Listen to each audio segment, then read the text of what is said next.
Hi viewers, welcome to நாம் kitchen. இன்றைக்கி நாம் பார்க்க போகிற ரெசிபி ஆப்பம். ஆப்பம் எப்படி செய்கிறதுன்னு பார்க்கலாம். அதுக்கு தேவையான இன்க்ரீடியன்ட்ஸ் பார்க்கலாம். இப்போது அளவு உங்களுக்கு ஃபஸ்ட்டு நான் சொல்கிறேன். நான் வந்து இந்த டம்ளர் எடுத்திருக்கேன் அளவுக்கு, சரிங்களா?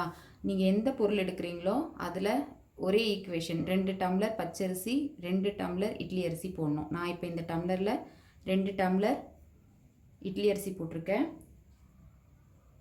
2 டம்ளர் பச்சரிசி எடுத்திருக்கேன், சரிங்களா? உளுந்து பார்த்தீங்கன்னா, உளுந்து வந்து நம்ம யூஸ் பண்ண டம்ளரில் 1/4 பாகம் உளுந்து போட்டுக்கணும். இப்போ பார்த்தீங்கன்னா 1/4 பங்கு உளுந்து, சரிங்களா?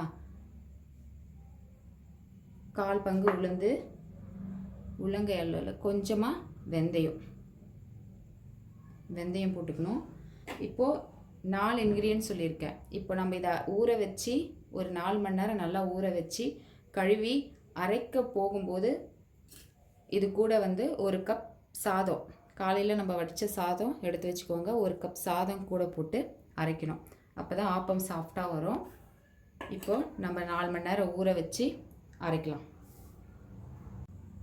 இப்போ பார்த்தீங்கன்னா நம்ம அந்த சொன்ன இன்க்ரீடியன்ட்ஸ் எல்லாமே போட்டு மாவை அரைச்சி வச்சாச்சு. நைட்டு ஃபுல் நைட் வந்து அரைச்சி வச்சிடுங்க. காலையில் பார்த்தீங்கன்னா மாவு நல்லா புளிச்சிட்ருக்கோம். இப்போ வந்து அதோட பதம் பார்த்தீங்கன்னா இப்படி தான் இருக்கணும், சரிங்களா? ரொம்பவும் திக்காகவும் இருக்கக்கூடாது, ரொம்பவும் தண்ணியாகவும் இருக்கக்கூடாது. மாவு ரொம்ப தண்ணியாச்சுன்னா ஆப்பம் வேகாது. இப்போ வந்து நம்ம சுட்டு பார்க்கலாம்.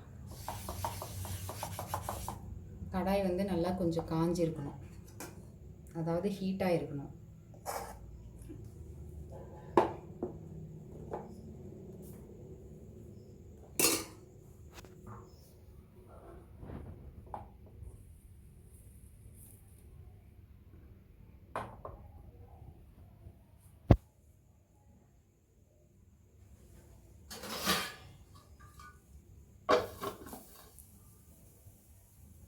லோ ஃப்ளேமில் வச்சு ஒரு 5 மினிட்ஸ் வந்து மூடி வைங்க.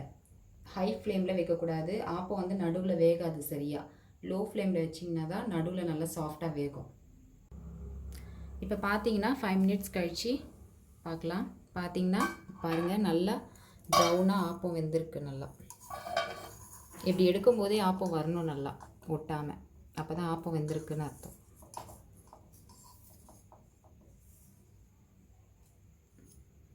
பார்த்தீங்கன்னா ஆப்பம் சூப்பராக வந்திருக்கு.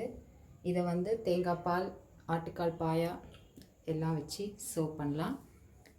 சர்வ் பண்ணுங்கள், ஹாப்பியாக சாப்பிடுங்க. தேங்க்யூ. இந்த ஆப்பம் வந்து ட்ரை பண்ணி பாருங்கள் வீட்டில். உங்களுக்கு ஏதாச்சும் டவுட் இருந்தால் எனக்கு கமெண்ட் பண்ணுங்கள். நாங்கள் ஆல்வேஸ் ரெடி சொல்கிறதுக்கு. அது மாத்திரம் இல்லாமல் லைக் பண்ணுங்கள், சப்ஸ்கிரைப் பண்ணுங்கள். தேங்க்யூ.